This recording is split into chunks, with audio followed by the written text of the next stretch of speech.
বাংলাদেশের পতিত স্বৈরাচার শেখ হাসিনার মতো রিপাবলিক বাংলার সাংবাদিক ময়ূখ রঞ্জন ঘোষের মিথ্যে বয়ান বন্ধের উদ্যোগ নেওয়া হচ্ছে।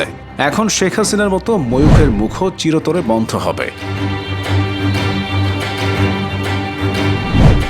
অনেকদিন ধরে বাংলাদেশ সম্পর্কে মিথ্যা ও উদ্দেশ্য প্রণোদিত সংবাদ প্রচার করছিলেন ময়ূখ। তার এই মিথ্যে বানোয়াট সংবাদের বিরুদ্ধে ক্ষোভ ছিল বাংলাদেশের মানুষের। এখন প্রতিবাদ করছে খোদ পশ্চিমবঙ্গের মানুষ। তাদের দাবি বন্ধ করা হোক মোদির গদি মিডিয়া রিপাবলিক বাংলার সম্প্রচার। আর তাই কলকাতায় রিপাবলিক বাংলা টিভি চ্যানেলের কার্যালয়ের সামনে বিক্ষোভ করেছেন একদল সাধারণ মানুষ ও ব্যবসায়ীরা। এমনিতেই পতিত স্বৈরাচার শেখ হাসিনার জন্য বাংলাদেশ ভারত সম্পর্ক তলানিতে। বাংলাদেশের সাধারণ মানুষ কলকাতায় না যাওয়ায় পশ্চিমবঙ্গের অর্থনীতিতে ধস।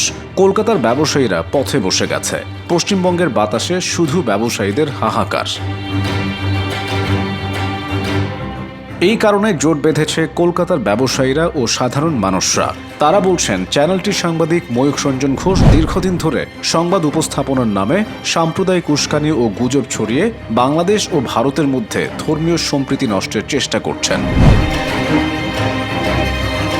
ময়ূখের বিরুদ্ধে বিক্ষোভকারীদের অভিযোগ, রিপাবলিক বাংলার প্রতিবেদনগুলোতে বারবার হিন্দু মুসলিম সম্প্রদায়কে মুখোমুখি দাঁড় করানোর চেষ্টা করা হয়েছে। চ্যানেলটির সংবাদ উপস্থাপনা কৌশলে ব্যক্তিগত মতামত ও রাজনৈতিক পক্ষপাতিত্ব প্রকাশ পায়, যা সাংবাদিকতার নীতিবিরুদ্ধ। তারা দাবি করেন, এই চ্যানেলের সাংবাদিকরা আসলে ভারতের কট্টরপন্থী রাজনৈতিক গোষ্ঠী বিজেপি ও আরএসএস এর মুখপাত্র হিসেবে কাজ করছেন। রিপাবলিক বাংলা চ্যানেলটির প্রধান উপস্থাপক ময়ূখ রঞ্জন ঘোষের বিরুদ্ধে অভিযোগ আনা হয়েছে যে তিনি বাংলাদেশে সংখ্যালঘু নির্যাতন নিয়ে ভিত্তিহীন খবর প্রচার করে অন্তর্বর্তীকালীন সরকার ও ডক্টর মোহাম্মদ ইউনূসকে বিতর্কিত করার চেষ্টা করেছেন।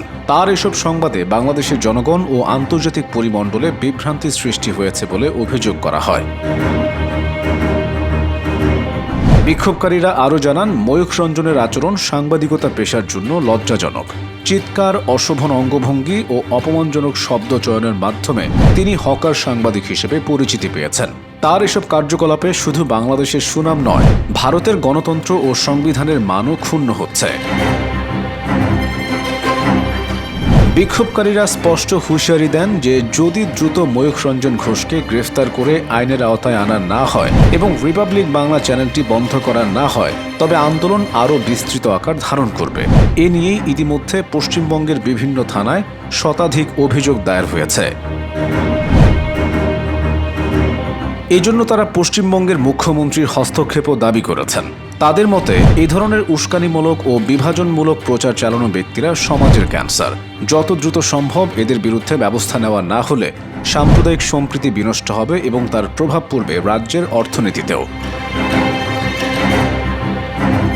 আন্দোলনকারীরা সতর্ক করেন, ভবিষ্যতে এ ধরনের সংবাদ মাধ্যম ও সাংবাদিকদের বিরুদ্ধে আরও তীব্র প্রতিরোধ করে তোলা হবে যদি তাদের বিরুদ্ধে এখনই কার্যকর পদক্ষেপ না নেওয়া হয়।